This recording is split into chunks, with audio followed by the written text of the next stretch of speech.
happy day. My paper says on the occasion of the inauguration of Barack Obama, 44th President of the United States.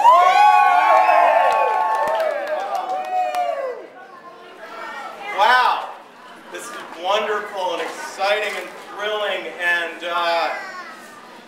when Susie called to ask me, I said, oh yeah, George is going to be in Washington. And she said, yeah, he is. And I was wondering if you do this. Except we're going to invite Barack Obama to speak. When he hears there's a ball, he'll probably want to come, New Hampshire and all. And he was going to come, but he heard George Cleveland was going to be in Washington, and he wanted to hear George. So, you got me. And I would like to thank Susie. Where did you go? You're there. Susie, thank you so much for making this ball happen. And thank you for making this ball happen. And let's thank the American people for making this ball happen. And let's thank God for making this ball happen. Did you all notice how the days just weren't as short in the 8 weeks leading up to the solstice? Call it the Obama effect. Out of the darkness into the light.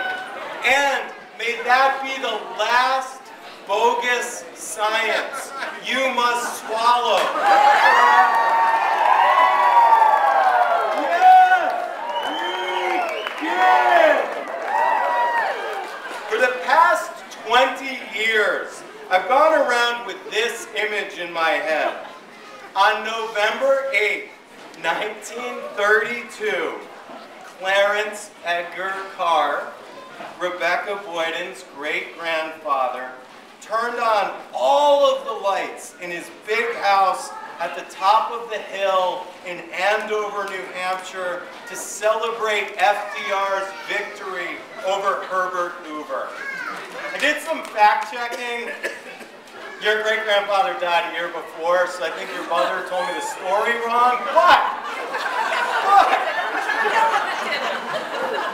those lights blazing over Republican Andover have tantalized me with envy and with hope, a hope it's often been hard to believe in over these past 20 years of bitter politics. For me, those lights over Andover were the morning in America I longed for in my generation.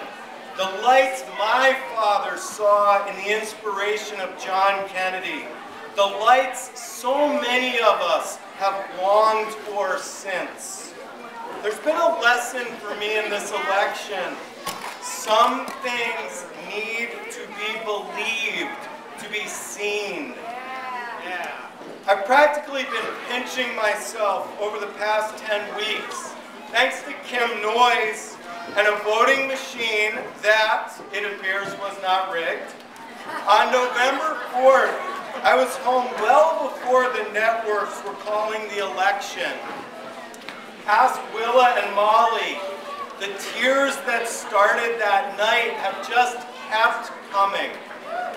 He's going to be our president, I kept thinking, as the returns rolled in and the then president-elect gave his speech in Grant Park. I watched in delighted hope and a dreamy shock that night as my president-elect, our president-elect, spoke to me, to us, in words he had written. Words like these. Tonight is the answer that led those who've been told for so long by so many to be cynical and fearful and doubtful about what we can achieve, to put their hands on the arc of history and bend it once more toward the hope of a better day. Okay, so the tears this one prompted were partly those of an English teacher rejoicing at the prospect of 8 years of elevated language. But they were also the tears of a man who has clung to his boyhood lessons about the greatness of the ideals this nation was founded upon. Ideals I've clung to, but with a hope that was often hard to believe in until November 4th. Some things need to be believed to be seen. In the months leading up to November, Juno kept visualizing Barack Obama taking the oath of office and insisting that I do the same.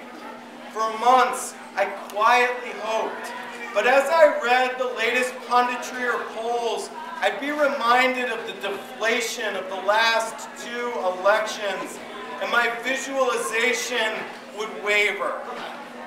But then I'd see many of you believing that we would see it. At the other store, June's smiling, quiet delight in Mr. Obama's latest event or pronouncement would refresh my hope. Or I'd see Donna Bayhew, well aware that beneath that pleasant smile and greeting was a force that would not let us lose again. Tom Cleveland would drive by, a thumbs up on wheels. Maybe, no, yes, we can.